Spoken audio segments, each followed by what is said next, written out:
Hello दोस्तों, कैसे आप सब। उम्मीद करता हूँ खैरियत से होंगे। मैं एम अली आप सभी का Haidari study point YouTube channel पे खैर मकदम करता हूँ।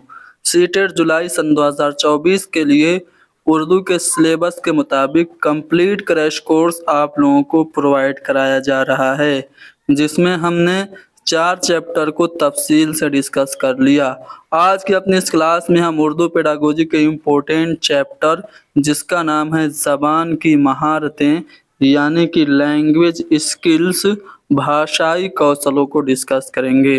तो जैसा कि आप जानते हैं कि जो ज़बान की महारतें होती हैं वो 4 होती हैं। कौन कौन सी? तो सुनना, बोलना, पढ़ना और लिखना। सुनना को हम समाअत यानी कि श्रवण कौशल यानी कि लिसनिंग स्किल कहते हैं। बोलना को ज़बानी महारत भी कहते हैं, हिंदी में वाचन कौशल और अंग्रेजी में स्पीकिंग स्किल कहा जाता है। पढ़ना को ख्वानदगी भी कहते हैं, अंग्रेजी में रीडिंग स्किल और हिंदी में पठन कौशल कहा जाता है। और जो चौथी महारत है लिखना है, जिसे हम तहरीर यानी कि लेखन या राइटिंग कहते हैं। अब ये जो चारों महारतें होती हैं ये एक तरतीब से नहीं सीखी जाती हैं, बल्कि सभी बैक वक्त सीखी जाती हैं, यानी कि बाहम मुंसलिक होती हैं। ज़बान की चारों महारतें एक दूसरे से जुड़ी हुई होती हैं। जैसा कि बच्चा सुनने के साथ साथ बोलना भी सीखता है और पढ़ने के साथ साथ लिखना भी सीखता है। तो जो ज़बान की चारों महारतें हैं, सुनना, बोलना, पढ़ना और लिखना, एक दूसरे से मरबूत यानी कि जुड़ी हुई होती हैं। और हर महारत की नशोनुमा का इन्हसार किसी न किसी तरीके से एक दूसरी महारतों पे होता है, यानी कि सुनना से आपका बोलना और पढ़ना भी बढ़ेगा और पढ़ने से आपका लिखना और सुनना भी बढ़ेगा। तो जो चारों महारतें होती है वो बाहम मुंसलिक होती हैं। इन चारों महारतों को 2 हिस्सों में तकसीम किया जाता है। पहला है रिसीप्टिव लैंग्वेज स्किल और दूसरा होता है एक्सप्रेसिव या प्रोडक्टिव लैंग्वेज स्किल। जो रिसीप्टिव लैंग्वेज स्किल होती है उसमें सुनना और पढ़ना है, यानी लिसनिंग स्किल, और रीडिंग स्किल की महारत का ताल्लुक समझने से है, इसलिए इन्हें हम तहसीली महारत, वसूली महारत, अखज़ी महारत यानी कि रिसीप्टिव लैंग्वेज स्किल, ग्रहणात्मक भाषाई कौशल कहते हैं। जबकि बोलने और लिखने की महारत का ताल्लुक अपनी बात और ख्यालात को दूसरों तक पहुंचाने और उन्हें मुतासिर करने से होता है, इसलिए इन्हें हम एक्सप्रेसिव लैंग्वेज स्किल या प्रोडक्टिव लैंग्वेज स्किल, जिसे हम उर्दू में तामीरी महारत, तख्लीकी महारत, पैदावारी महारत या फिर माहसल महारत कहते हैं। तो ये दोनों पॉइंट जो हैं आप लोगों को खुसूसी याद रखना है। रिसीप्टिव लैंग्वेज स्किल क्या है, यानी कि अखज़ी महारत क्या है पूछा जाता है, और एक्सप्रेसिव लैंग्वेज स्किल या प्रोडक्टिव लैंग्वेज स्किल भी पूछा जाता है, जिसको हम तख्लीकी या पैदावारी महारत या फिर तामीरी महारत के नाम से भी जानते हैं। और भी बहुत सारी बातें हैं इस चैप्टर में, आप लोग खुद से हमारे नोट्स को लेके पढ़िएगा।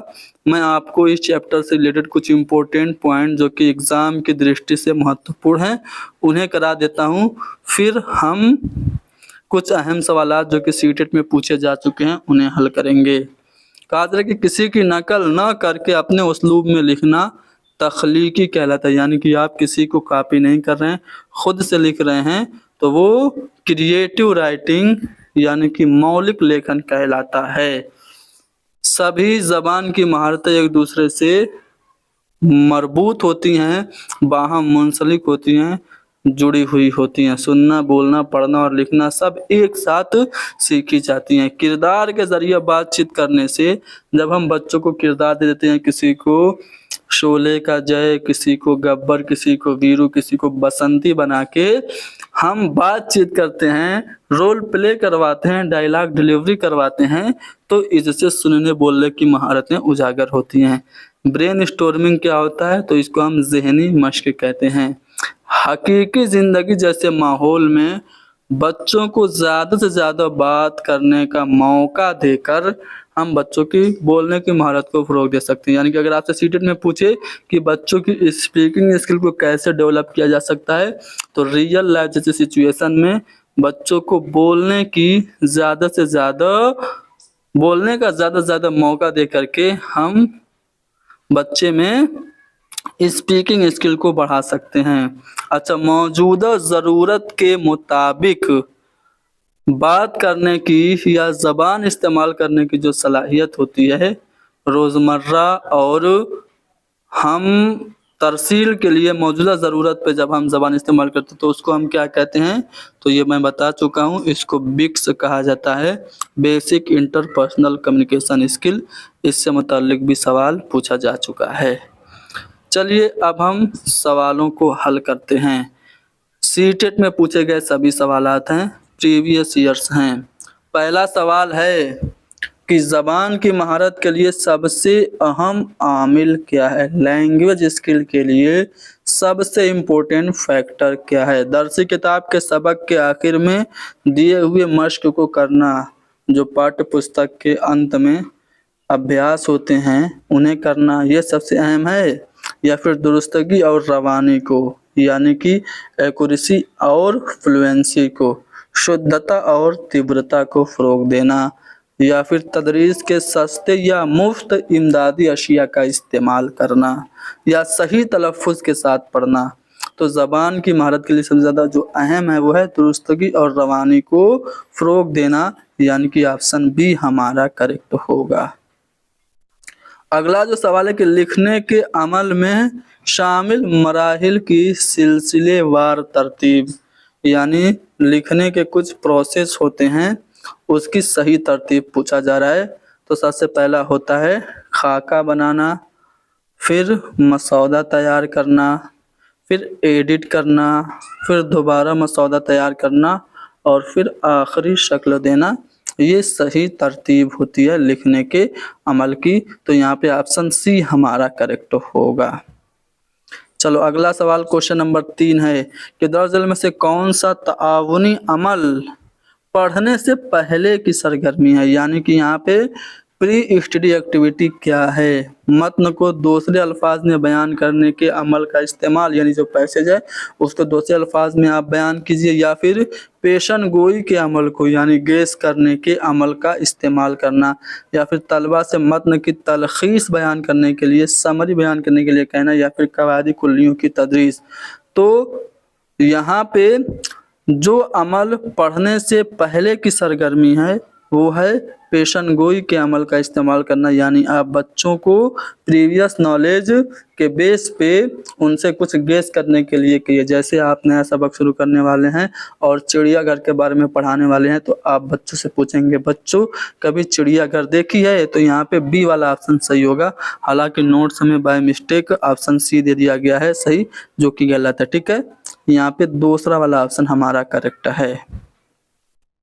क्वेश्चन नंबर 4, ज़बान का उस्ताद आम तौर पर अपनी क्लास कुछ हालात, सवालात और तजर्बात वगैरह बयान करके शुरू करता है, तो इसे हम क्या कहते हैं? जैसे कोई भी आप क्लास शुरू कर रहे हैं तो कुछ सिचुएशन लेके आ रहे हैं क्लासरूम में, कुछ बच्चों से क्वेश्चंस कर रहे हैं, कुछ अपने एक्सपीरियंसेस शेयर कर रहे हैं और फिर इस तरह से क्लास स्टार्ट कर रहे हैं। तो ये पढ़ाई से पहले का काम है, पढ़ाई के दौरान का काम है, पढ़ाई जारी रहते हुए ये काम किया जाता है, या फिर माँ बाप पढ़ाई का यानी पढ़ाई के बाद का काम है। तो क्वेश्चन करना, बच्चों से अपने एक्सपीरियंसेस शेयर करना, अलग अलग सिचुएशन में बच्चों को डालना, ये प्री स्टडी काम है, यानी कि पढ़ाई से पहले के काम है। तो पहला वाला ऑप्शन हमारा करेक्ट होगा। क्वेश्चन नंबर 5, बुनियादी खानदगी और नंबर शुमारी की बुनियादी शराइत क्या हैं? बुनियादी खानदगी और नंबर शुमारी, इसको अंग्रेजी में FLN कहते हैं। FLN का फुल फॉर्म आप लोगों को पता होगा, फंडामेंटल लिटरेसी एंड न्यूमेरेसी। ठीक है, बुनियादी खानदगी और नंबर शुमारी के नाम से भी इसको जाना जाता है। तो इसका जो काम है वो है पढ़ना, लिखना और एदाद का इल्म, यानी कि हमारा ऑप्शन 2 करेक्ट होगा।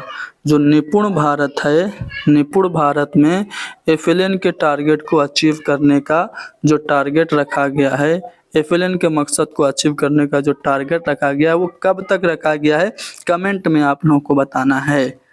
चलो, क्लासरूम में पढ़ने से पहले की सरगर्मी क्या है? तो पढ़ने के पहले की जो सरगर्मी होती है, आमोज़गारों के साबिका मालूमात को, प्रीवियस नॉलेज को मतन से जोड़ना होता है, तलख़ीस यानी कि समरी बयान करना होता है, याद करने के लिए कहना होता है या फिर मुश्किल लफ्ज़ों के मानी याद करने के लिए। तो पढ़ने से पहले की जो एक्टिविटी है वो यही है कि आप लर्नर्स को उनके प्रीवियस नॉलेज से करंट नॉलेज को जोड़िए, यानी आमोज़गारों की साबिका मालूमात को आप मतन से जोड़िए। यही क्लासरूम में पढ़ने से पहले की सरगर्मी होती है। क्वेश्चन नंबर 7, आज़ादाना तौर पर लिखने को ऐसी तहरीर करार दिया जा सकता है जो, यानी कि फ्रीली स्वतंत्र रूप से जो आप लिख रहे हैं वो कैसी तहरीर है, जो किसी माखज़ से, किसी सोर्स से ली गई हो, या फिर शायरी जो हो जाए, या फिर रोल के बारे में सोचे बगैर जो कुछ ज़हन में है उसे लिखना, या फिर किसी जरीदे में मुकम्मल या फिर मुफस्सल बयान लिखना। तो अगर आप रोल के बारे में सोचे बगैर जो कुछ ज़हन में आ रहा है आप उसे लिख रहे हैं, तो इसे हम ऐसे तहरीर कहेंगे जो आज़ादाना तौर पर लिखी हुई है, यानी कि ऑप्शन सी हमारा करेक्ट होगा। क्वेश्चन नंबर 8, एक आमोज़गार अच्छे से लिखना सीखने के लिए मुख्तलिफ मराहिल से गुजरता है, यानी लिखने के कुछ स्टेप्स होते हैं, कुछ स्टेजेस होते हैं, तो उसे हम क्या कहते हैं, तो उसे हम लिखने का अमली तरीका कहते हैं। ऑप्शन बी हमारा सही होगा। अगला सवाल है कि नए लफ्ज़ों के पढ़ने के लिए हरूफ को उनकी आवाज़ों से जोड़ने का अमल क्या कहलाता है, तो हरूफ को उनकी आवाज़ों से जोड़ना ये सौतियाती डिकोडिंग कहलाती है, यानी कि ऑप्शन सी हमारा करेक्ट होगा। अगला सवाल है क्वेश्चन नंबर 10। क्वेश्चन नंबर 10 में क्या पूछा जा रहा है कि एक मुतवक्के कलमकारों से, एक भावी लेखक से या फिर एक एक्सपेक्टेड ऑथर से आप लिखने की महारतों को उसमें कैसे फ़रोग़ देंगे। आने वाला जो राइटर है या फिर बनने वाला जो राइटर है उसमें आप अच्छी लिखने की जो महारतें हैं उसको मौजू और लफ्ज़ों की तादाद के बारे में वाज़ेह इंस्ट्रक्शन हिदायत देकर आप अच्छा राइटर बनवा पाएंगे, या फिर आमोज़गारों के कामों की तारीफ़ करके और मज़ीद बेहतरी के लिए मखसूस तबसरा करके, या फिर आमोज़गारों से खुशख़त यानी कि अच्छी राइटिंग में लिखने के लिए क्या है, या फिर आमोज़गारों को सिर्फ कवायदी गलतियों पे मुफस्सल फीडबैक देके, ग्रामेटिकल मिस्टेक्स पे आप फीडबैक देंगे तब बच्चा अच्छा राइटर बनेगा। अच्छा राइटर आप बच्चे के तअस्सुरात को उभार के बना सकते हैं, यानी कि आप आमोज़गारों के कामों की तारीफ़ करके और मज़ीद बेहतरी के लिए मखसूस तबसरा करके एक मुतवक्के कलमकार को अच्छा राइटर बना सकते हैं। ऑप्शन बी करेक्ट होगा। बामानी मतन को पढ़ना एक सलाहियत है, यानी मीनिंगफुल जो पैसेज है उसको पढ़ना एक सलाहियत है। मानी को समझने के लिए मतन के तमाम अल्फाज को समझना, या फिर तहरीरी इशारों और अलामतों को उनके ममासिल आवाज़ों में बदलना, या रवानी के साथ पढ़ने के लिए हरूफ को समझना और डिकोड करना, या फिर मतन से तामुल के ज़रिए मानी मालूम करना। तो बामानी मतन पढ़ने का मतलब है कि जब आप मतन को पढ़ रहे हैं तो उसकी मीनिंग को समझ रहे हैं और मतन से आप मानी को तामीर कर रहे हैं, यानी मतन से तामुल के ज़रिए मानी तामीर करना बामतन मानी को पढ़ने की सलाहियत है, यानी कि ऑप्शन डी हमारा सही होगा। अगला सवाल है कि आमोज़गार लिखने का अमल शुरू करता है तो जो पहला मरहला होता है, लिखने के कुछ स्टेप्स होते हैं, तो जो पहला स्टेप है वो कौन सा है, तो जो पहला स्टेप है वो है गौर ख़ौज़ करना, यानी कि ऑप्शन ए हमारा करेक्ट होगा। आमोज़गारों की लिखने और बोलने में होने वाली गलतियों को क्या समझना चाहिए।